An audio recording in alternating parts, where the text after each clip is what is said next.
Paano kung di ka mapasa?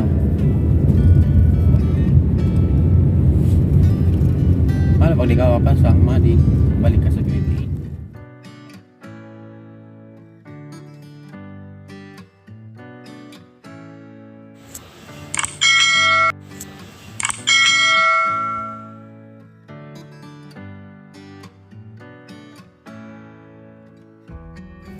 Good morning guys. Tip na naman sa estudyante.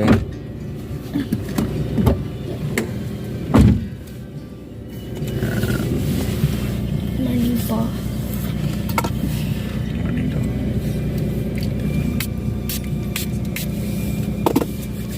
Hawakan. Habang nagpapaganda ka. Salita. Baliktad po. Yung? Baliktad po yung camera. Balik ka rin mo. Pwede naman yan.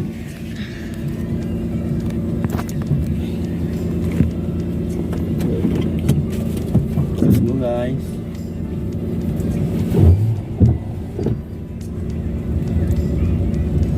Nangyari hapon sa school. Pinto ka. Wala po. Ibig sabihin hindi kayo pumasok kasi wala nangyari sa school. Nagsusulat lang po. Nagsusulat.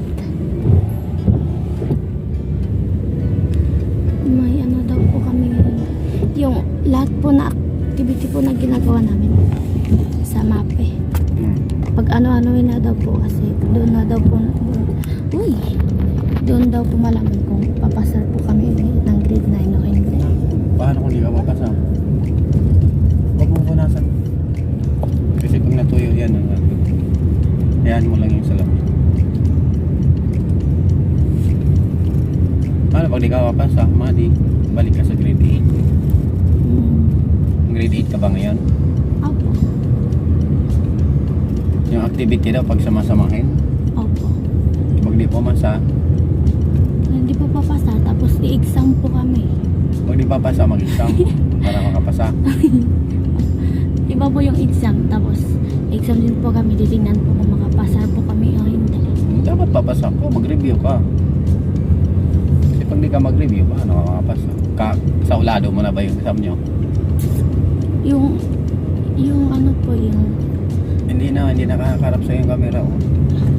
yung ano po namin, yung topic po namin nung first quarter hanggang fourth quarter tapos pagsama-samahin po. Oh. Tapos gagawa Kasi din po yung kami final lahat ng pinapag-aralan nyo sa buong taon, yun yung exam nyo. May kopya ka ba? Ng first quarter, second quarter, third quarter. Meron po. Mag-review ka. Tapos kukunin daw din po yung mga activity namin na, tapos po yung ginawa ko po na sabon nawala, tinapon ko na po. Hahanapin daw yun. Hindi ka mo ka ulit. Kukunin daw po. Dapat ang activity mo nakatago lang. Nilagay ka ng lagayan na sama-sama lahat ng activity mo para pag hinahanap, nandyan lang.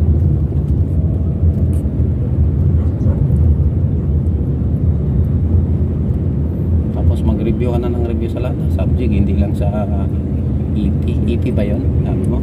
MAPE po. Sa MAPE. Review ng review para taas ang grades. Matutuwa si Sir Paul, matuwa yung subscriber.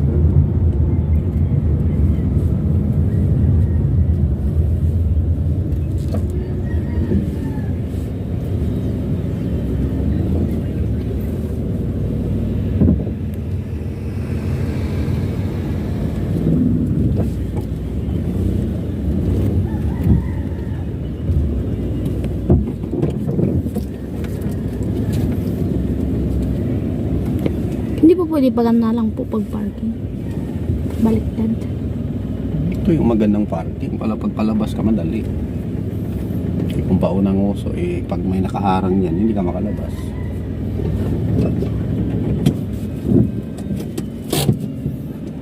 Dito na kami guys sa entrance. Punta na kami sa highway para bangan na ni Madi yung kanyang service.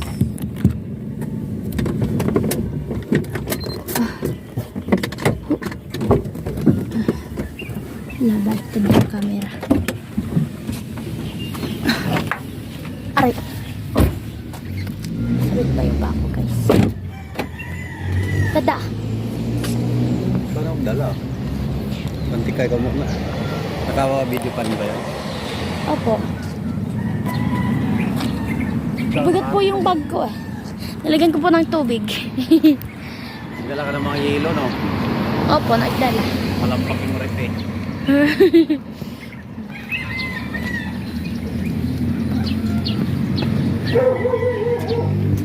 Tagal po na siya. Baliktad po yung camera.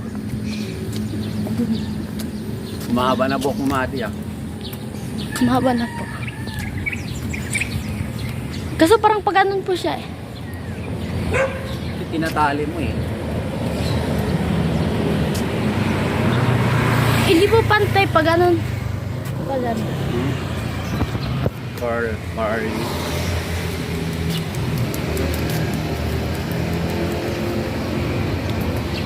Ang dali lang po maba yung hair ko.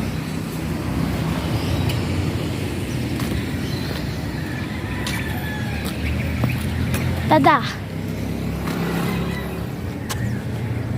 Magtatali lang po ako ng mo.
full sport in this car.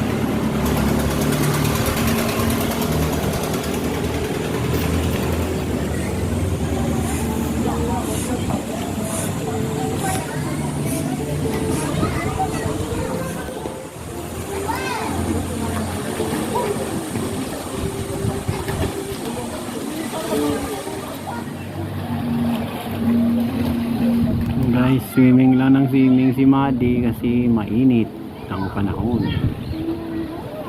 Kaya ayun, swimming sila ni Dane. Guys, ito yung entrance ng Verona, guys.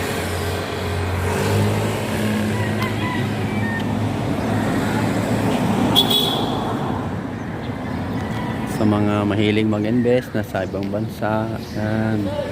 Isa to sa pinakamagandang investment dito sa malapit sa Tagaytay. Affordable ang price dito kumpara mo sa Tagaytay proper. Pero 5 to 10 minutes Tagaytay proper na biyahe. Pupunta ka naman ng expressway, bababa ka dyan. 5 to 10 minutes din, Calax Expressway na. Madali na pupunta ng airport, sa Manila, dali ng biyahe. Tapos sa mga grocery naman, meron tayo dyan Isan R Shopping, mga US product. Tapos meron ding Landers, marami ka pagpipilian. Sa mga malls naman, meron din sa babang mga mall, katabi lang ng mga grocery. Sa Tagaytay naman, may mga malls din, saka mga grocery din. Lahat ng mabili mo nandito. Nandyan na rin si McDonald's, si Jollibee, promote natin. Si Chowking, yan. Nandyan lang sa baba ng konti. Mga 3 kilometers away. 2 to 3 kilometers away from Verona. Nandyan na yung mga kainan. McDonald's, Chowking, Jollibee. Sa mga restaurant naman sa Tagaytay, nandyan na. Mga mahilig sa mga bulalo, seafoods, marami. Magandang investment to guys, SunTrust Verona dito. Ito yung entrance. Tapos to si Madeline eh, nag-aayos ng kanyang hair, buhok. Nice ni Maddie yung kanyang buhok. Habang inaantay namin yung kanyang service, papaganda mo na si Maddie para daw presentable sa pagdating sa school. And guys, habang nag-aayos ka, sumasayaw ka. Ay, nandiyan sa Kuya Benji, oh. Gusto mo na. Nandiyan na service ni Maddie. Oh.